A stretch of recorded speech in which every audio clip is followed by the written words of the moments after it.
तर माहिती आहेत, विदाऊट वोवल्स म्हणजे विदाऊट स्वर आपण काहीही लिहू शकत नाही किंवा कुठलीही गोष्ट पूर्ण होत नाही, हे तर तुम्हाला माहिती आहे. तसंच इंग्लिशमध्ये सुद्धा वोवल्स खूप महत्वाचे असतात बरं का. की स्पेलिंग्समध्ये लॉंग वोवल कधी वापरायचा आणि शॉर्ट वोवल कधी वापरायचा बघितलं. सीएटी कॅट मध्ये ए जो आलेला आहे तो ऍ स्वरूपात आलेला आहे, पण सीएकी केक मध्ये ए जो आलेला आहे तो ए ऍज इट इज आलेला आहे. मग अशा वेळेस काय. नमस्कार, मी श्वेता तुमच्यासाठी पुन्हा घेऊन आली एक नवीन व्हिडिओ जो आहे फोनिक्सवर. आपण मागच्या वेळेस बघितलेलं होतं फोनिक्स म्हणजे काय, त्याच्यानंतर आपण त्याचे लेटर साऊंड म्हणजे आवाज काय असतात प्रत्येक लेटरचं ते सुद्धा बघितलेलं होतं. आज आपण त्याची नेक्स्ट पायरी जी असते ते बघणार आहोत, ते म्हणजे वोवल्स. आता मला सांगा, तुम्हाला सगळ्यांना तर माहिती आहेत, विदाऊट वोवल्स म्हणजे विदाऊट स्वर आपण काहीही लिहू शकत नाही किंवा कुठलीही गोष्ट पूर्ण होत नाही, हे तर तुम्हाला माहिती आहे. तसंच इंग्लिशमध्ये सुद्धा वोवल्स खूप महत्वाचे असतात बरं का. आता वोवल्स म्हणजे काय तुम्हाला माहिती आहे, आपले 26 लेटर आहेत. त्या दिवशी मी तुम्हाला समजून सांगितलेलं होतं. त्याच्यापैकी रेस्ट ऑफ 21 हे आपले काय आहेत, कॉन्सोनंट आहेत, आणि उरलेले जे 5 आहेत AEIOU. AEIOU हे आपले वोवल्स आहेत, म्हणजे इंग्लिश मधले स्वर आहेत.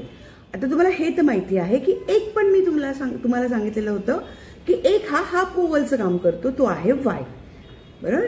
जसं की मराठीमध्ये आपल्याला काना, मात्रा, वेलांटी, उकार याची गरज पडते एखादा शब्द पूर्ण करण्यासाठी, तसंच इंग्लिशमध्ये देखील काना, मात्रा, वेलांटी, उकार याची गरज असते, पण ते आपण AEIOU या माध्यमातून देतो. बरोबर.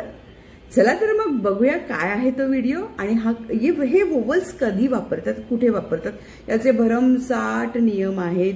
ए कधी ऍचं काम करतो, तर ए कधी एचं काम करतो, तर ए कधी अचं काम करतो, ई कधी एचं काम करतो, तर ई कधी ईचंच काम करतो.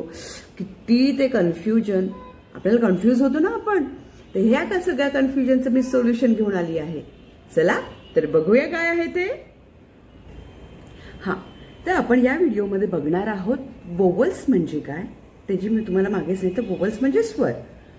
वोवल्सचे 2 प्रकार पडतात इंग्लिश लिहिताना. एक असतो शॉर्ट वोवल आणि दुसरा असतो लॉंग वोवल. आता शॉर्ट वोवल म्हणजे काय आणि लॉंग वोवल म्हणजे काय, चला बघूया. आता शॉर्ट वोवल म्हणजे काय. शॉर्ट वोवल म्हणजे शब्दाचा उच्चार जो आपण पटकन करतो. मराठीमध्ये बघायला गेलं तर ऱ्स्व स्वर जो पटकन उच्चारला जातो आणि लगेच थांबतो त्याला म्हणतात शॉर्ट वोवल.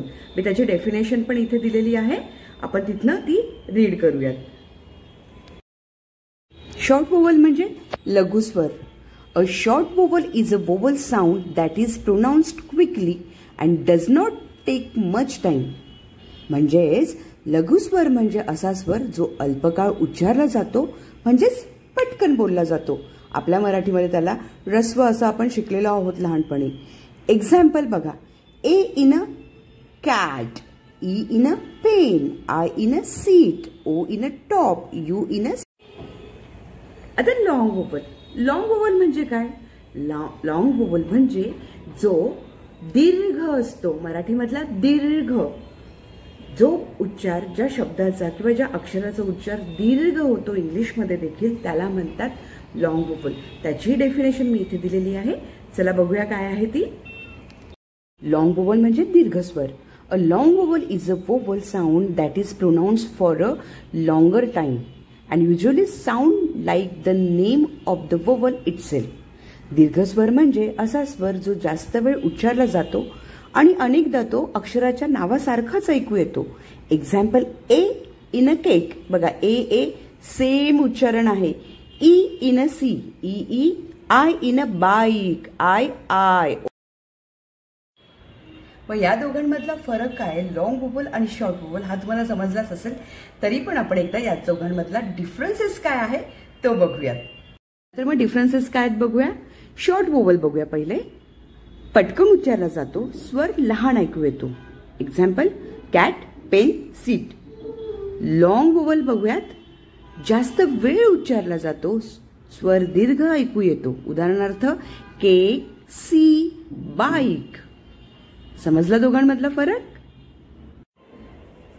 आता सगळ्यात मोठा पडणारा प्रश्न की स्पेलिंग्समध्ये लॉंग वोवल कधी वापरायचा आणि शॉर्ट वोवल कधी वापरायचा, बरोबर आहे.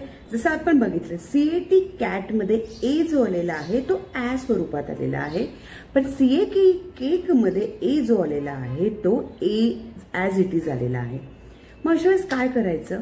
घाबरू नका, मी आहे. तर मी तिथे तुम्हाला त्याचे काही रूल्स आहेत, नियम्स आहेत ते दिलेले आहेत. स्टेप बाय स्टेप आपण ते रूल्स बघूया, त्याच्याने तुमचं कन्फ्युजन नक्की क्लिअर होणार. चला तर मग बघूयात. याआधी आपण आता शॉर्ट वोवल्सचे ते कुठे यूज होतात, कधी यूज होतात याचे आपण नियम बघूयात आणि त्यानंतर आपण लॉंग वोवल्सचे रूल्स बघूयात. दोघांचे मिळून 4 असे रूल्स आहेत. ते कोणते आहेत? अगदी तुम्ही यांचा अभ्यास केला तर तुम्हाला मी गॅरंटी देऊन सांगते की इंग्लिशच्या स्पेलिंग मेक करणं हे खूप इझी जाणार. चला तर मग बघूया. आपण बघणार आहोत प्रथम शॉर्ट वोवल्सचे नियम. आणि चला तर मग आपला पहिला नियम आहे CVC पॅटर्न म्हणजे कॉन्सोनंट वोवल कॉन्सोनंट. जेव्हा 2 कॉन्सोनंटच्या मध्ये वोवल येतो तेव्हा तो वोवल शॉर्ट साऊंड करतो. शॉर्ट साऊंड म्हणजे कसा? जर ए आला तर तो ॲ करणार, ई आला तो ई करणार. बघा मी एक्झाम्पल दिलेत. CAT क ॲट शॉर्ट ए, PEN प ए न, SIT स ई ट, DOG ड आ ग, लाईक दॅट. सेकंड आहे 1 सिलेबल वर्ड. 1 सिलेबल वर्ड म्हणजे एक अक्षरी शब्द. एक अक्षरी शब्द म्हणजे एकच वोवल येतो त्याच्यामध्ये आणि तो पटकन बोलला जातो. त्याचे असे आपण हे डिवायडेशन होत नाही. जसं बॅट एक. आता ॲम्ब्युलन्स हे 2 सिलेबल होतात, 2 वर्ड एकत्र होतात. तसं जिथे फक्त 1 सिलेबल येतो म्हणजे 1च वर्ड पटकन बोलला जातो तिथे मात्र वोवल शॉर्ट असतो. जसं bat, leg, hit. When not followed by silent E, जर वोवल नंतर शेवटी सायलेंट ई नसेल तर वोवल हा शॉर्ट असतो. फॉर एक्झाम्पल बघा कॅप, CAP कॅप. पण हे जर CAPE केप असेल तर तो लॉंग, ए आणि ई जर आला तर तो लॉंग होतो. पण नुसतं कॅप आहे क ॲप, ॲ हा शॉर्ट राहणार म्हणजे शॉर्ट वोवल येणार जेव्हा ई नसेल एंडला. Double consonant after vowel. जर वोवल नंतर डबल कॉन्सोनंट येत असेल तर त्याचा उच्चार हा शॉर्ट राहतो. बघा हॅपन, बेटर, सम, लिटल. बघितलं? जिथे डबल कॉन्सोनंट आला त्याच्या आधी येणारा वोवल हा शॉर्ट आला.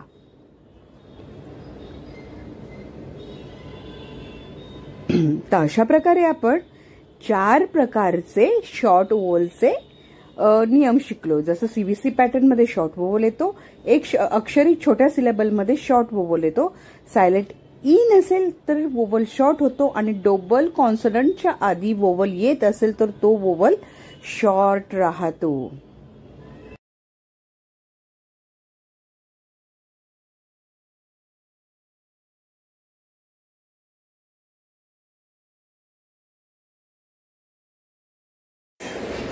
आता आपण बघणार आहोत लॉंग वोवल्सचे काही नियम. तेही 4 नियम आहेत. चला बघूया काय आहेत ते. लॉंग वोवलचा आपला पहिला रूल आहे जेव्हा सायलेंट ई असेल, सायलेंट ईचा रूल येतो जेव्हा स्पेलिंगच्या एंडला ई येत असेल आणि वर्डमध्ये जर वोवल येत असेल तर तो वोवल लॉंग वोवल साऊंड करतो. जसं मी मागे तुम्हाला सांगितलं cap, cape, kit, kite, hope, hop, hope, hop, hope. म्हणजे ॲज इट इज लेटरचं नाव जे आहे ते राहतं. दुसरा आहे वोवल टीम रूल. 2 वोवल्स एकत्र आले की पहिला वोवल सहसा लॉंग होतो आणि दुसरा सायलेंट होऊन जातो. Wien 2 vowels walk together, first one is talking and second one remaining silent. खाली बघा बोट, रेन, सीड. इथे आपण पहिल्या वोवलचा वापर केलाय, दुसऱ्या नाही.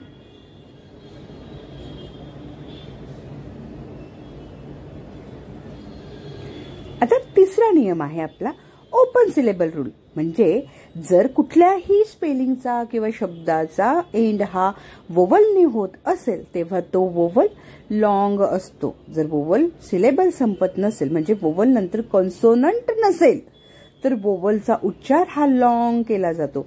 बघा खाली उदाहरण आहेत. ही, शी, गो, नो, मी, आय. इथे हे सगळे कॉन्सोनंटमध्ये वोवलवर हे वर्ड संपलेले आहेत. आणि आपला चौथा रूल आहे वोवल कॉन्सोनंट वोवल. जेव्हा दोन वोवलच्या मध्ये कॉन्सोनंट येत असेल, काही शब्दात मिडल वोवल लॉंग होतो जेव्हा कॉन्सोनंट नंतर अजून वोवल नसतो. बघा टायगर, पेपर. म्हणजे दोन वोवलच्या मध्ये कॉन्सोनंट आला की पहिला वोवल जो असतो तो काय होतो, लॉंग होतो. थोडक्यात सायलेंट ई असेल तर वोवल दीर्घ होतो. दोन वोवल सोबत असतील तर पहिला दीर्घ होतो आणि शेवटचा दुसरा सायलेंट राहतो. सिलेबल वोवलवर जर संपत असेल तर तेव्हा पण आपण लॉंग वोवल म्हणजे दीर्घ वोवल वापरतो. आणि वोवल कॉन्सोनंट वोवल पॅटर्न मध्ये आपण पहिला